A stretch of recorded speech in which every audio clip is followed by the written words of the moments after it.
I mean, I must admit, it's absolutely marvellous to be back. He's in West End room, Matt. I thought after that we'd done his bedroom up like Lowerhouse. I spoke to Stan. Yeah, he's just a moody bastard. I'm currently learning how to play the piano, and Stan was spanned. Yeah, he was. Got that bit.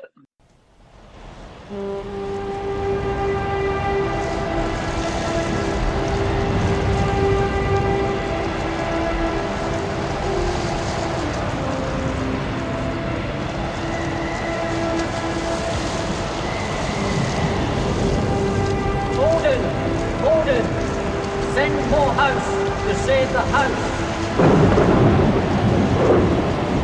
Come on, the house! Good evening all and welcome to the Lowerhouse podcast, Housecast. Here we are, we're back again. This lockdown number 2 and we're trying to get things back to how we were in lockdown number 1 with having some good guests, some good fun, and hopefully making the time pass quickly enough to get us through to next March and April for the cricket season. My name's Jez Hope, used to play at Lowerhouse, now go down watching a bit and having a pint or two watching the lads. And this evening we've got a fantastic guest, an ex-Lowerhouse player. But before we go to the guest, I'd just like to introduce a couple of the co-hosts, see how they're going on. So we've got little Joe Martin. How's it going, Joe? Yeah, very well, thank you. Yeah, not too bad. We're trying to work out when was the last one we did. We're guessing about 3 months ago, do you think, or a bit more? I would take a guess at that. I think it was certainly before the end of the cricket season. Yeah. When we did in lockdown 1, Joe, if you remember, we'd ask you what you've been doing, and most people would say, well, we're in lockdown, I've been doing jack shit. But you, even if we did a podcast night after night, you'd come out with all sorts of different things that you'd done. So 3 months, keep it short. What have you been up to for the last 3 months? Well, I've done a lot of running and I've been working very hard. I guess people would debate whether I've been working hard or not. I think I've become kind of agoraphobic. You've become agoraphobic? Yeah, I think so. I'm a bit more of a recluse than I was previously. Although I've started going to a supermarket. All right, so good. I've been going to Sainsbury's, but only at certain times of the day when it's quiet. I haven't done a great deal else actually. I've heard a little whisper that you're not living at home anymore. Is there any truth in that? There is no truth in that. Where are you now? I'm currently at the West End room, where I operate. Where what? Sorry. Where have you been all day? Well, I've been here all day, interspersed with a trip to the butcher's. Yeah, I was here yesterday. Yesterday as well. You're living in the West End room, basically. Well, I would say I spend probably 70% of my time in the West End room. Yeah. And that's why you're now a recluse. Well, I guess so. Squatter, I guess. Yeah. Using all the electric. Anyway, move on. The other co-host that we've got is our legendary ex-captain. Got cups coming out of his ears. It's Joe Beneducci. Hello, Joe. Welcome back. How are you? Thanks, Jez. I'm okay, thank you. You always put me on after Joe, and I feel like I have to wake the audience up after he's been on, waffling on about what he's been up to for 3 months. I've been learning Mandarin and training for a triathlon. Nice one. Neither of those two are accurate. Nice one. I like it. But anyway, thanks you. Thanks for coming on and joining us. We've still a couple of podcasts in the can, as they say. We apologise for not getting them out. The podcasts are great fun. They're easy to do.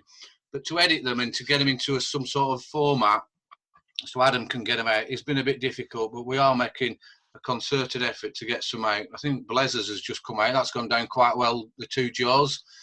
I mean, I enjoyed listening to that myself. It was a fantastic podcast. So we'll move on to this evening's guest. This lad is probably one of the most underrated, and these are my opinion, and most valued cricketers down at Lowerhouse that probably didn't, or certainly in my opinion, didn't play as many first team games as he maybe should. his attitude has always been absolutely first class. Whatever you ask of him, whatever you want from him, whether it's on the cricket field or for the cricket club, he's always there to help. A very, very good talent, and would have played probably 100 games if he'd have played in my era. It's the one and only Matt Marquis. Welcome, Matt. Welcome to the Housecast. Thank you very much, Des. Thank you for that introduction as well. Very kind. Joe, how are you? Very well, thank you, Matthew. Very well. Very well, thank you. Yeah, thanks, Matt. Thanks for coming on. No problem. Yeah, thanks for coming on. I really mean it when I say that. I've discussed this with a few other people before in the games we've played and the way I described it, and it's difficult to get this point across. I don't know if the two Joes would get where I'm coming from, but there are a lot of games when you were playing in poor teams, poor first teams, or there were a lot of poor players, and people dropped out. You'd get lads that come in from the seconds, and they didn't want to be there or were scared to death. You've never shown that. You've always come in the first team. You've always battled really, really hard, and you've never let anyone down for it. So that's my thoughts about you. I don't know about. I mean, Joe Beneducci's Matt is part of the original Rugrats squad, and it's probably difficult to praise him. What's your thoughts overall about Matt as a club man, as a cricketer? I always think of Matt as he was probably too good to play in second 11, but suffered from the era that he played in with us in the first team. He probably was around at the same time as Johnny, who was probably ahead of him in the pecking order. I'll throw it open to Matt. Let's ask Matt. What do you think, Matt? I mean, you played 30 times for us in the league. You played a few cup games and a few T20 games as well. But what do you think? What's your view on how it went in terms of first team cricket? I think it's right what you say about Johnny, and I fully appreciated that I was down the pecking order from him. And then obviously 2003 joining the job, I think that had a knock-on effect as well, not being available all the time to play. It's not getting any continuity in the first team or anything like that. But like Jez said as well, I would, at the drop of a hat, go and play first team, because I did enjoy being around the first team and being around the club. So I took it after a while. It was just one of those things, and to take every opportunity that I could get, really. Yeah, you could tell. Your fielding were always, sorry, Jez, your fielding were always very good, and that was something that, you get probably called up to play, even if the captain at the time wasn't thinking of bowling you necessarily. So whilst you played 30 times, you probably didn't bowl in all them 30 games. Yeah, I think sometimes with that though, and there are some games I couldn't put my finger on exact games, but I think there are times when I went up and I did think during the game, I wish they'd just throw me a ball there and I could have a go, because we weren't doing that well. And I probably thought I could do something in that game, but that opportunity never arose, really. Yeah, I think that's a common issue, that, in it, with particularly bowlers who get pulled up. The captain in the first team probably goes back to who he's relied on and who he's played with all the way through the season, and it's not necessarily always the best way to go. I didn't do myself any favours not working on my batting much either. It deteriorated. I'm probably a better batter when I was 15 than I were when I was 26. I always remember coming off one game. I think me and Jez were batting 10 and 11. I can't remember who we were against, but walking off, and Jez just turned to me and said, "I remember when you could bat." I was just going to say the same. You could, when you were a young kid, you could. Johnny Russell never looked like a batter, but I do remember you being able to bat. And like you said, you've identified it there, but. It doesn't. So be it. That's the way the cookie crumbles. And like you said, you joined the police, and that affected the games you could play and your availability, etc. I just, Joe and Joe jump in at any stage. I just like to find out. We always try to probe the guests who come on as to why they came down to Lowerhouse. We pride ourselves in, attracting individuals to come down, and very few people leave, and you were part of that original Rugrats. So what were the circumstances in how you came to be playing down at Lowerhouse, Matt? Well, I came to Lowerhouse in, I think it was Cameron Williamson's year, was it 92 or 93? It was when I went to Harvey Bank. So Matt Stanley and Gav there Matt Stanley obviously had the involvement already with Lowerhouse. I played up at Belvedere prior to that because of having the connection with the rugby. So I've been up at Belvedere, Caldervale since I was 7-year-old playing rugby, and then it was like a bit of a natural progression really to go and play cricket up there. Did you play cricket for Belvedere, Matt? Sorry. Yes. Yeah. So from being whenever you could, like 9-10-year-old playing up there. So playing up there. So then went to Ivy Bank, met Stanley. So that's where we were playing cricket. Got to Craig Eaton Memorial Final in our first year, and then I joined Lowerhouse on the back of being friends with Stanley and never looked back. Right. So that it is, it's going to be 92 or 93. So you're only a kid, you know. You're only what, 12 or 13. 12, 12. You're 12-year-old. You've come down with our current MD. We're hoping to speak to later. That must have been difficult being mates with Stanley. It was, yeah. Have you any stories about him? It's not got any easier, to be fair, Jez. No, that's a shame. Plenty what of about stories. that band you were all in? Do you remember that, Matthew? That band you were all in together? Babbage, yeah. You did go on to being a slightly more successful band, but you were in Babbage to start with, weren't you? Danny was singer as well. Hang on a minute. I'll tell you the story about this, Jim. But Stanley might be able to correct me with the name of the band. They probably broke some like copyright laws and all sorts when we did this. So, firstly though, Joe Martin, you might know the answer to this. Do you know what Babbage means? I've got no idea. It means a quizzed up mathematician. There you go. So we never did anything other than probably think what our album covers were going to be, like Oasis-esque, like stood in a bus stop on Padiham Road and stuff like that. Right. What was the lineup of the band? It was me. I think I was rhythm guitarist. There was Stanley as the lead singer. I think he saw himself as a bit of a Liam Gallagher kind of character. But that's probably Paul Thornton, lead guitarist. Duncan Whitaker, bass player. Nathan Oldham was the drummer. Right, Motley Crue. And there was a band from Burnley at the time. I think they were called the Cornerstones, and they used to play the Mechanics and what have you. Anyway, they'd released like a live LP.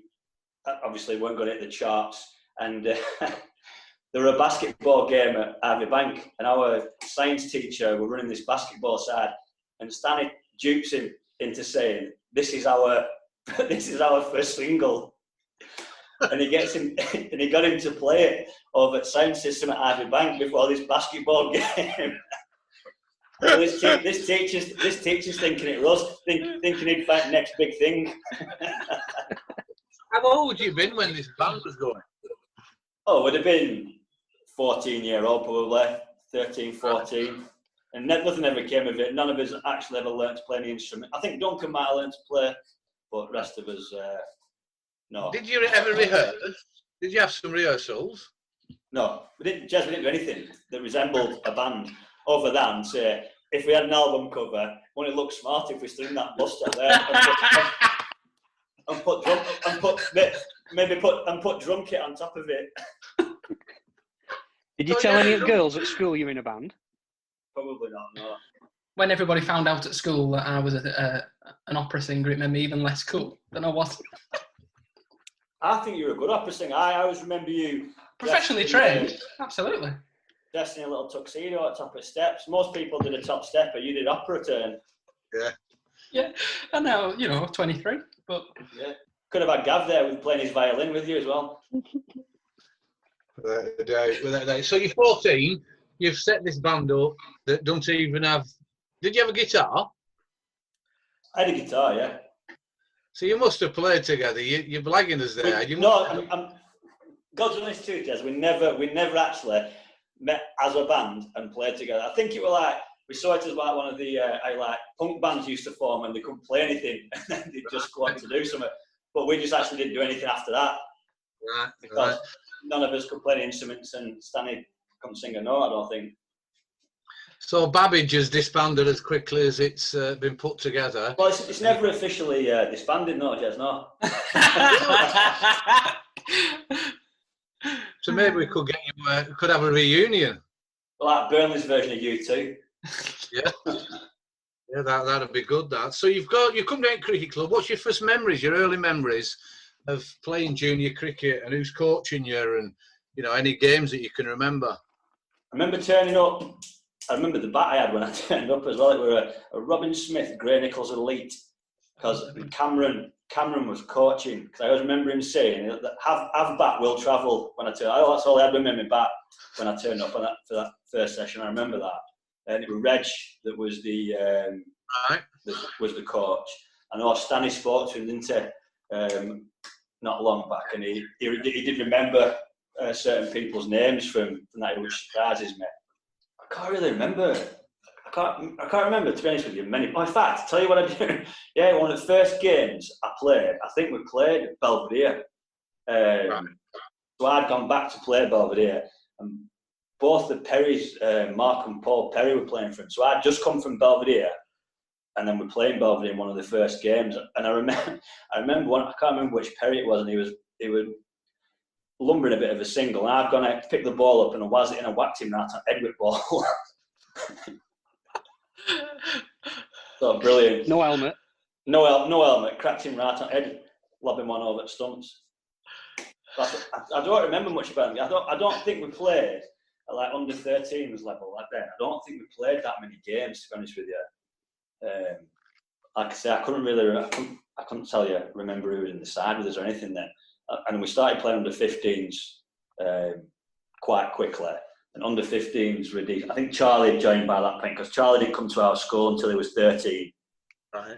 And then Gav started playing cricket as well. Joe and Johnny were a year older than us.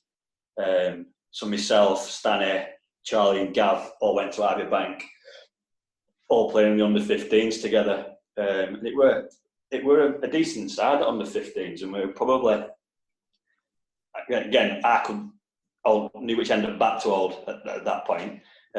Charlie were getting runs, Gav were getting runs. So there were people getting like 200 runs in a season in under 15s, which is 20 over cricket. It's half decent, isn't it, as well, if a few people are getting that. And playing against the likes of like Michael Brown and people like that. So it were a good under 15 standard. Yeah. Were you bowling there? Were you getting it down at the other end? Yeah. Oh yeah. I think I'd always enjoyed bowling, even from when I started the very beginning of junior cricket. I'd always enjoyed bowling. I think that was always going to be my thing. And like I said, I probably should have worked my batting a little bit more, but that just went further and further by the wayside the further I went on. Yeah. So then you've played the junior cricket, and we've done this to death previously, but that's where I think we reap the fruits of the likes of Reg initially, and then a few of the other older coaches, and then coming through to where we are now. So what's your early memories of getting into senior cricket? Was it a third team then? I think I remember playing a 13 game, and I probably would have only been about 13, 14. It's when you were allowed people were having all sorts of players playing in third team, and I remember facing Steve Dearden when I was about 13, and he was playing in third team. You were playing against people that really shouldn't have been playing in third team, but obviously I don't think clubs had enough players to fill all the sides, so people were turning out left, right and centre, and then just running through sides, or one of them opening, one of them batting 11, and opener getting 150, and then number 11 getting 90 odd, and then nobody else getting anything in between. But then going on to, we started bringing people in as like 12th man and that for seconds, and I remember, I think Jord had already been playing at seconds by this point, but Rusty was captain, and I went as 12th man to Reece Lanks, and it were a baking hot day, and I had to come on to field for the first time in seconds. And the reason I had to come on was because Shez had to go for a shower, because he was fielding with too many jumpers on. He decided mid-innings when we're fielding that he needed a shower. Well, you know what he's like. So he got out to field. We were a baking hot day, but like for some reason in Chez's head, he needed to wear like 3 jumpers. I don't know what it were. Probably had no socks on and 3 jumpers, and all he's like. And then he decided halfway through, he'd been bowling with 2 jumpers on, put another one back on, and he was piss wet through with sweat, so he decided he needed to go for a shower. So I got to go on and field. I'm just wondering, the captains and the umpires allowing it, really. And did Chez come back on, or did you stop on? I can't remember. He probably stayed off, and he was probably half time by then, and I just got like shit back off, and that was it. Chez carried on. Yeah, I mean, that's another reason for getting Chez back on, to ask him about it, see if he remembers it. That's the introduction to your senior career. So just explain what happened then as you progressed and you get yourself, regularly in the 3rd team, or you start playing the seconds. Who were you playing with then? And like I say, I don't remember much, to be honest with you, about the 3rd team. I think quite a few of us progressed into seconds quite quickly. Right. So the amount of players, man. I know Joe and Charlie, and that went up a little bit quicker than myself, Stanley and Gav. I remember me and Joe both, correct me if I'm wrong, Joe, but I think we both got our first, second team 50s on the same day. We did. Against Enfield, batting at 6 and 7 or 7 and 8. I remember that. That's an interesting fact. Tell us about how old you've been then. I think I'd have been 17, Joe. Yeah, maybe. Possibly. About in that ballpark, yeah. Yeah, and again, against Enfield, and I don't remember much. I think we batted 6 and 7 or 7 and 8, and then Phil Astin came in when one of us 2 were out. And then obviously Joe went on to score a lot more 50s than I did after that. I remember all mine. Well, that's interesting stat that you got it. Can you remember it, Dooch? I remember batting with Matt and getting 50. Don't ask me who else were inside or who were in Enfield side. I have no idea. Joey Ball were probably playing for Enfield. Brock were keeping wicket for Enfield, weren't he? Was he? Yeah, I'm pretty sure he was at Enfield at that time. All right. We're at home or away? At home. At home. I should imagine with me and Joe, most of our runs were scored to Oak Park. Yeah, probably. And then we probably opened bowling as well together, Matt, afterwards. Yeah. Yeah, that's okay. 2 mates get the 50s like that. Was that your first 50, dude?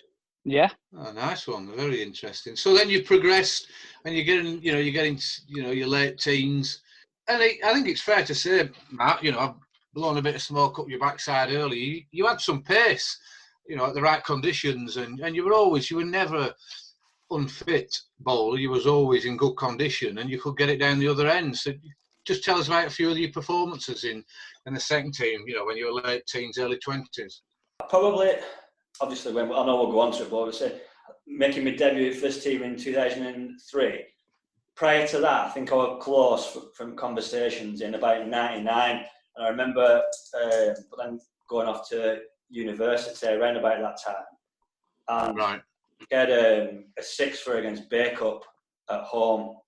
And then I was going to go up to the first team. For one reason or another, I didn't play in the first team the week after. There were talk of it. And then I started to stay in and around the second. And I think you say about having a bit of pace, I think a lack of a yard probably affected me as well for going up and making that step up. And I mean, I know I could do a bit with the ball, I think, but a little bit of a lack of pace did me from going up as well, because I'm probably like in between, one and a half, if you will. And I think if I'd have been a little bit quicker, but I'd been able to do the same with the ball, then obviously it would have benefited me a lot more. But I don't think I've ever, and I think Stanley probably agrees, I'm never a prolific wicket taker, and I think in some people's eyes I'm quite negative with my bowling. But I did see the importance, especially at second team level. People would get themselves out, or you could just be negative. You could bowl one side of the wicket and set a field to it. You won't go for many runs. So I think going through my second team career, especially, then I think I was regularly bowling 14 overs and going for 30 odd, 40 odd runs. And I think that was the way to go. But I got, in some ways, I might have got stuck in that mindset. And maybe I should have been a little bit more attacking. I don't know. But the others might be able to answer that. Were I boring? Yeah. I suppose when you look at that period, the pros could always bowl 23 overs a game or 25. Johnny Russell was going into the side regular. You know, I'm being bowled into the ground. So there's not really many places for out-and-out bowlers to come in, is there? You know, when you look back, it would have been easier to be a batter, you know, or someone, you know, who just trundles around bowling round arm off spin and slogs it straight. Aim's one way and it's the other way. Yeah, no fielders are going the wrong way. Yeah. Yeah, that's what you mean. That's what you mean. So then, as you develop from there, you know, I'll ask the other lads to come in, and then hopefully MD will be with us then. We'll go on to, you know, your later career. So, you know, you've played a lot of games in the second team. You've had some great performances, you know, and won a lot of games for them, and seen a lot of the juniors come through. What's your recollection of the later years in the second team for you?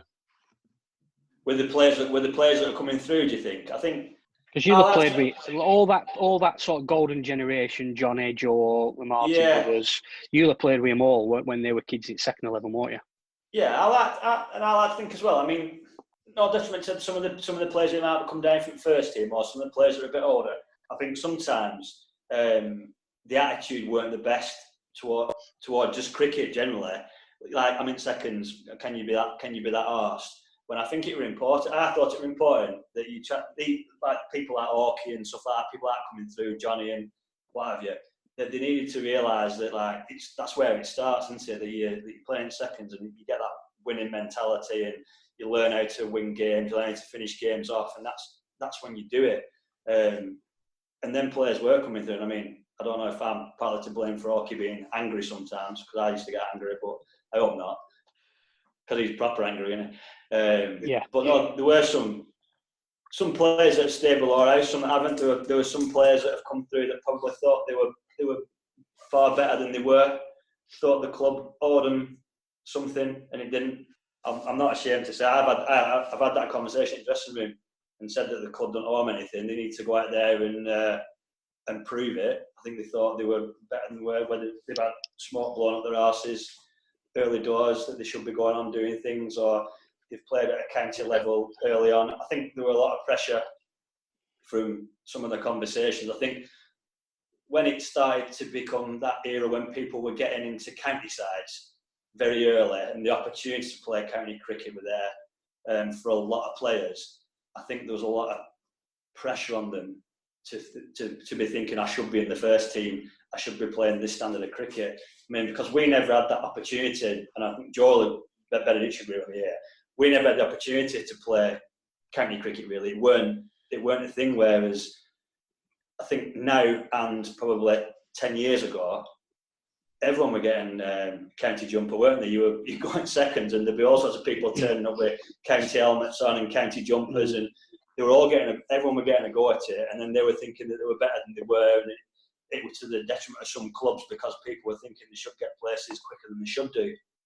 But to be honest, Matt, that's still a problem now, because we have young players at our club who are county represented, and the young lads that they're playing with at other clubs are playing in the other club's first team.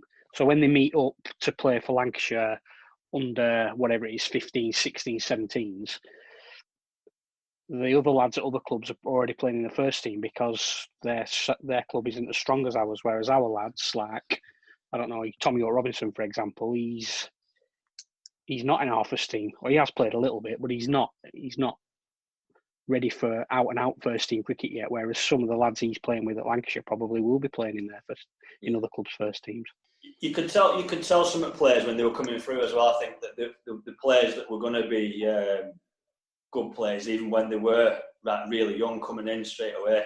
I mean, I don't know, he's not stayed with us, and he's gone, but people like Matt Walker, not just obviously the performances, but just the way that they talked about cricket and what they wanted from the field, and what they understood about their own bowling and things like that. When you try to help them, the conversation you're having with them, you could tell that they understood about cricket and what they wanted out of the game.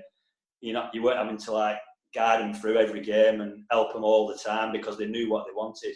And then obviously Joe and Paddy and people like that, we're very grateful to Paddy, obviously, because his collection's got us on a end of season, paid us for end of season doing Blackpool one year, and I think he got a computer game out today. Let's come back to them those end of season trips, because they were legendary for the second team in however many years, and I think they're still going on. But that's a really interesting point you make there, Matt. And I'll go to Joe Martin in a minute to ask him, because when you were mentioning there about some of the players that came through, didn't listen, were cocky, were gobshites in so many words, I was thinking to myself, hang on a minute, you and Matt Stanley and Dooch and Charlie and Muss and Gav, you were all the same. But I think back, you weren't. You came through, you listened, you had a laugh, and you were all cheeky. But it has changed, and that, I don't think that's just a cricket thing. I think that's probably a society thing that things change. And we've got those. Joe Martin, you're half and half. You've been there with some of those characters, and it's no point mentioning names. We don't need to mention names going back 15, 20 years of people who played for us and have left. But what's your take on that, Joe, as to what MM's just said? So I think quite a few of the players were imports who came to try and get, with our really good junior section and use the junior section, but then had some kind of idea that they shouldn't just be playing in the second team. They should be playing in the first team, and they weren't happy when they were doing so because they were coming from like smaller clubs, and Lowerhouse is a massive club with lots of players in it who were equally as good as they were. I think the kind of small group that I was in, so me, Johnny, Ferg, Matt Walker, Matt might agree or disagree with me, but I think we were slightly different. Johnny's on his own because he's always been mental. But I'm quite chipper and chirpy, but I would never talk back to Matt or Paul Stanley or Gav, and they had a really profound effect on my cricket of how I prepared for games and. What makes you not as bad as them? Well, the thing is, they always looked out. They always looked out for me. They were always there, and previous to that, nobody really had ever told me that I'd done anything wrong in any form of my life. And then when I got into the second team, it was made really clear that I did some things really well, and I needed to improve on others, and that was really helpful as a kind of progressing into the first team. Because I didn't play a full season in the thirds and the seconds before I went into the first. I think due to injuries or whatever, and it gave me a real foundation and grounding that my mum still says that she won't let anybody say anything bad about Gav because he looked after us when we were in the second team. Josh shouldn't hear any of my conversations with him. So then the next point, Joe Martin, I'd like to come on to is that, so we're looking at 10, 15, well, probably 10 years ago for the youngsters that came through. Some were good, but there is definitely, as Dooch mentioned, people who think that, that they're the best thing since sliced bread. The club owes them a favour and they should bat or bowl where they think they should bat or bowl and not where the club or the skipper thinks. Is that going to continue with your crystal ball out in the future? Does that happen now, and will it continue? Well, I think Dooch will probably have a better gauge of it within the second team. I know that when one of the issues with the first team is with the kind of group of players that came through all at once is that it kind of created a blockade for other people coming through, and they were great players. Ferg and Matt Walker and Johnny were all great players, and people coming up and saying I should be batting in in the top 5 in the first team, or I should be bowling. Yeah, kind of saying, well, Ferg's bowled 20 overs this year. In 2014 he didn't bowl any overs because because the team was good, so how could you kind of do that anyway?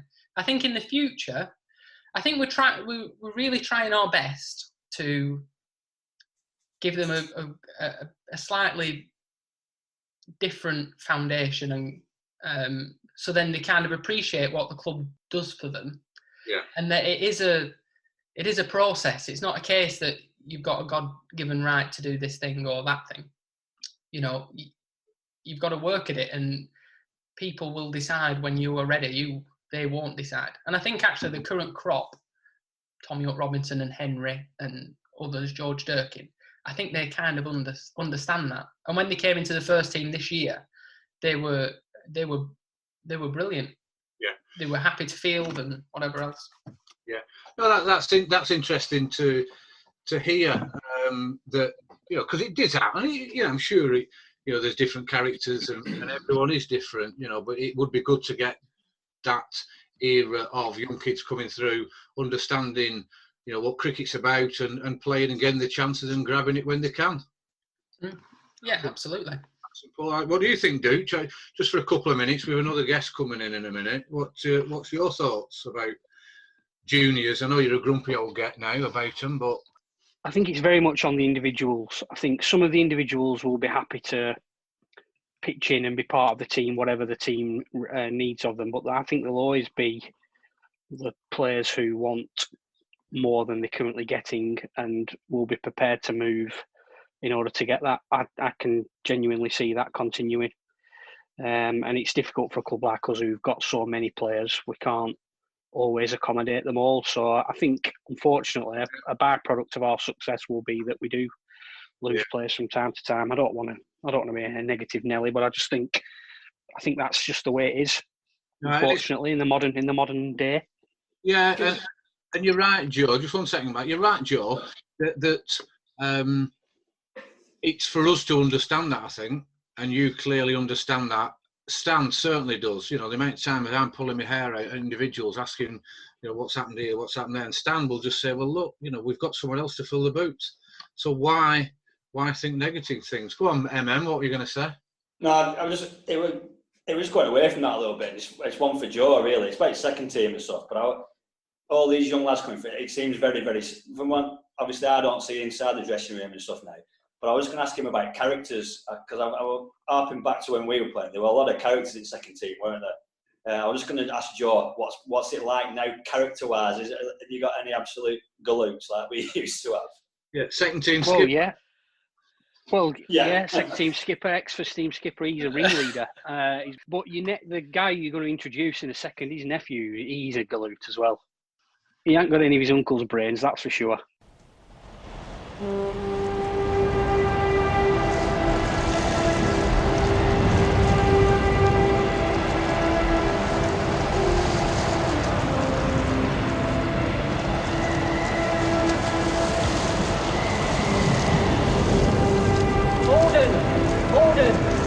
Send Morehouse to save the house.